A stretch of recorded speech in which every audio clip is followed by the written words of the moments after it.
This is from his Nobel Prize address, Stockholm, 1904. And it's the end of the sentence. The representative of the animal kingdom, which is man's best friend.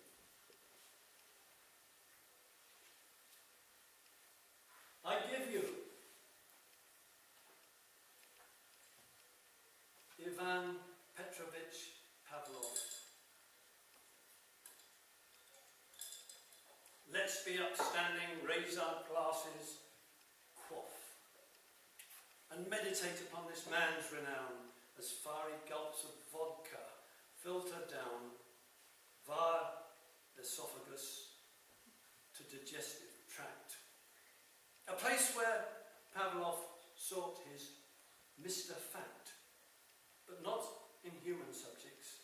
He chose dogs to help dispel Count Fiction's mental fogs. Hard science would banish war, and discontent with hard fact gleaned from dog experiment. And if its methods made dogs howl and squeal, hard luck. It was mankind he aimed to heal. But what's mankind if serving it can end in sacrificing dog, mankind's best friend?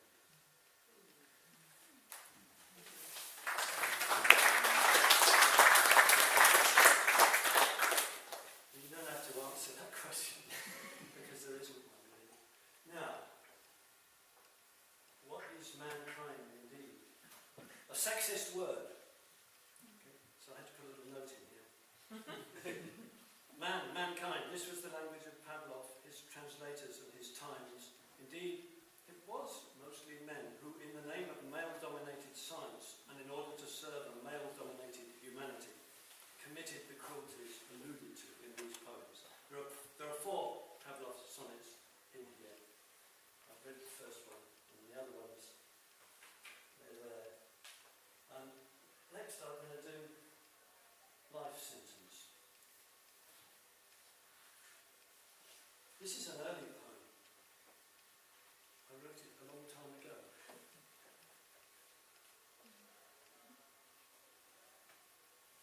It's called life sentence because it's just got a capital letter at the beginning and a full stop at the end. And it is one sentence. Time on time, through geologic layers, this life evolved a game of chance whose players, all innocent, risked all for love. Competed for food, but lived for love, died undefeated, while all creation flowed in spontaneity, faded to flower in chance and pain and gaiety. And time was simply sequence, night and day. And brains were much too small to block the way. Till evolution threw up thought and hands, misspelt the end of all creation's plans. For thought conspired with hand in perfect crime to bind the tender infant chance with time. So children grow in fear and greed and sadness, to hand them on, not grasping this is madness. That poem, sort of, I tried to cram in it everything that a friend of mine and I talked about while I was recovering from a nervous breakdown in my midlife, mentioned in the biography. And while recovering from that, I started writing poetry. And that was one of them. And this guy who helped me, called Peter, had all kinds of theories about, well, basically one theory about how, where did humanity go wrong? He isn't the first one to have had theories about that. But his were, the hand came into it. You can hold somebody down with the hand. It's not so easy to do it when you've got his wings and a couple of flippers. So let's do another poem here. Yes, there's another poem that follows after it on the same page, which kind of, that one's a kind of big generalisation, sweeping. This one is addressed to an individual, and it's called Discipline. When he taught you obedience as a child, it was in part do as the grown-ups tell you, be good, not bad, be civilised, not wild, however much the idea might repel you. And in part it was, he believed sincerely that if he didn't show you he was boss, you'd run amok, that you were evil, really, and he must make you good by getting cross. But there was something else, a thing so wrong that nobody, not even you, must know.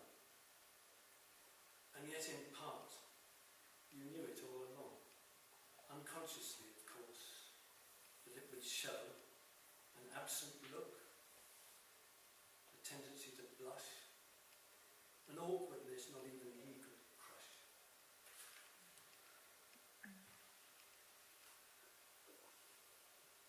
What's that about, eh?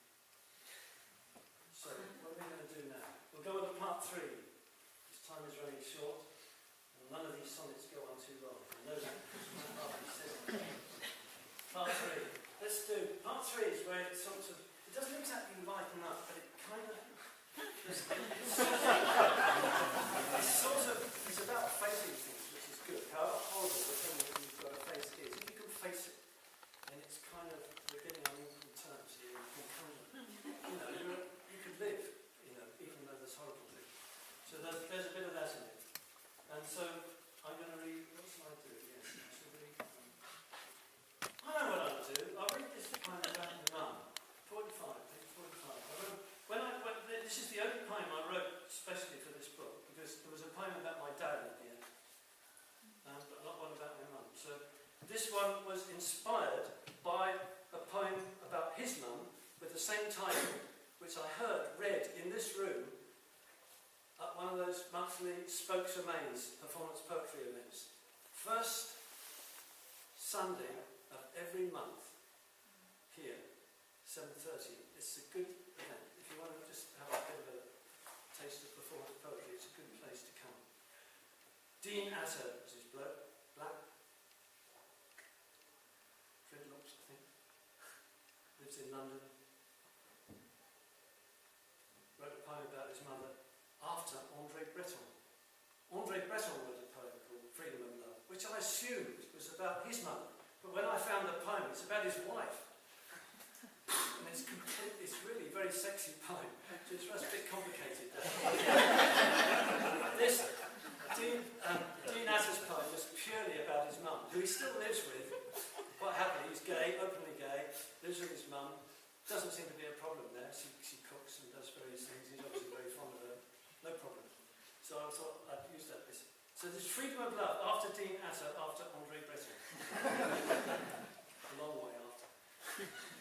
My mother, who knew what was proper and never swore worse than damn!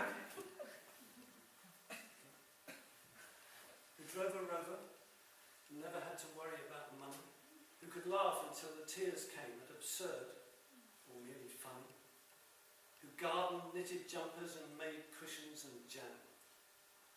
My mother, who was steadily there for her children when needed, who worried about us a lot but didn't interfere when we suffered in love or mental or physical health or career, but always rejoiced with us when we revived or succeeded. My mother, who didn't just tell us but showed us right and good, who loved people whatever their station and helped them when she could, who kept her clothes and house and friendships in good repair. My mother, who was mostly cheerful and mostly well, but whose last 9 weeks of life were post-op hospital hell, stayed free right to the end of self-pity and despair.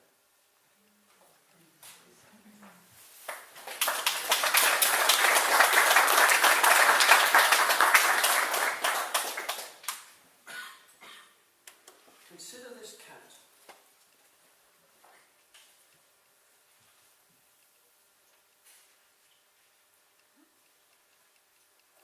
Comparison denies the essence of the person being compared. Like this. I feel inadequate.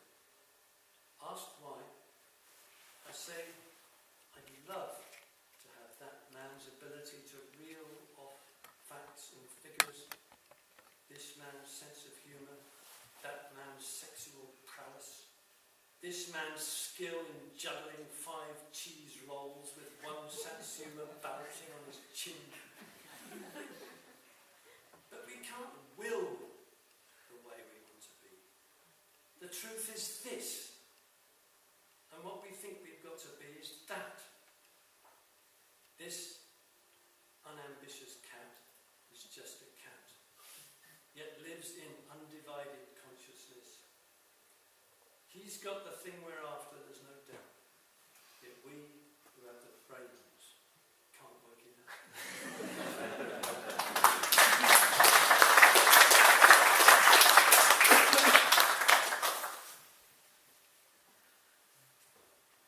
2 more. 2 more. 51. There are 51 sonnets in this book. Sonnet 1's on page 1.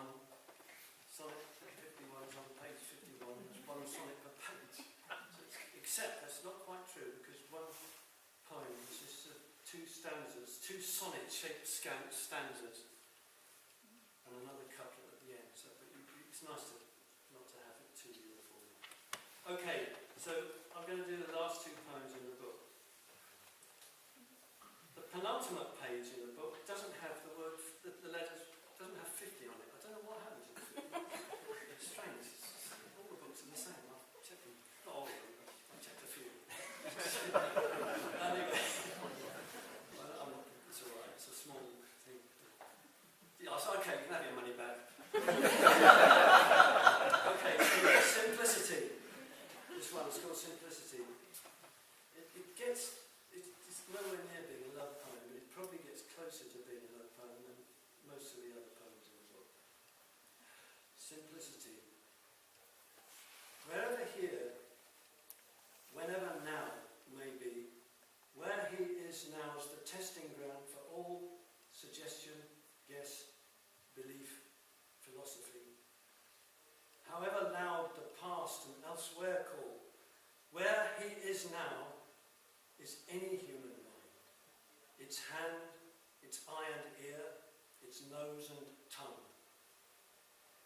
Beyond the hope ahead, the fear behind, that sky, these streets, the folk he moves among, are only images and information and news and lies and news and nothing else. One memory holds the history of the race. One crocus in the grass is all creation. All sound is in one distant peal of bells, and every woman's kindness in one face.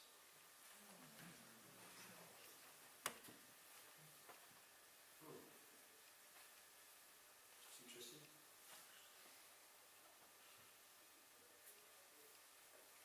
The last poem is an epitaph, and everyone's right thinking I was still alive. Anyway,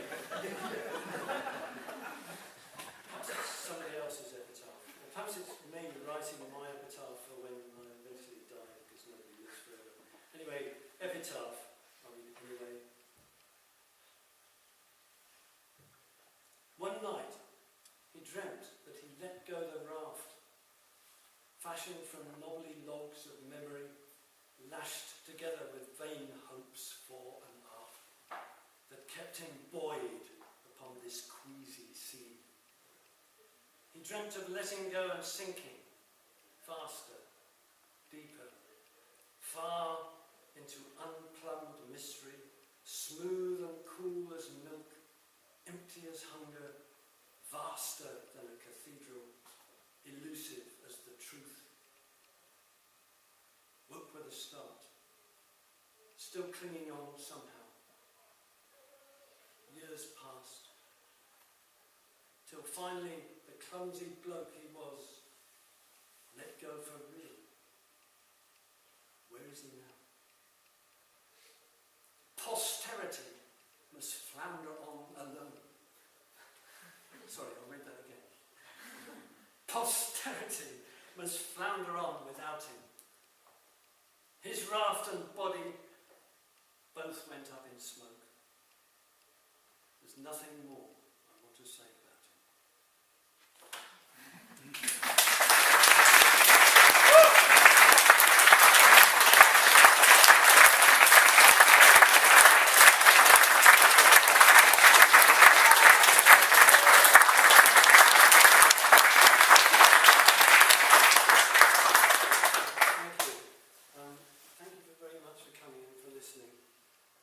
It just wouldn't have been the same without you. The bar's still open. There is another event after this, but it doesn't start for a while, so we don't have to hurry to get out. But we can stay in the bar as long as we like. Whatever, you know. Got a bus to catch or something. Anyway, I'm going to hang around in the bar for a bit. And if anybody wants anything to sign,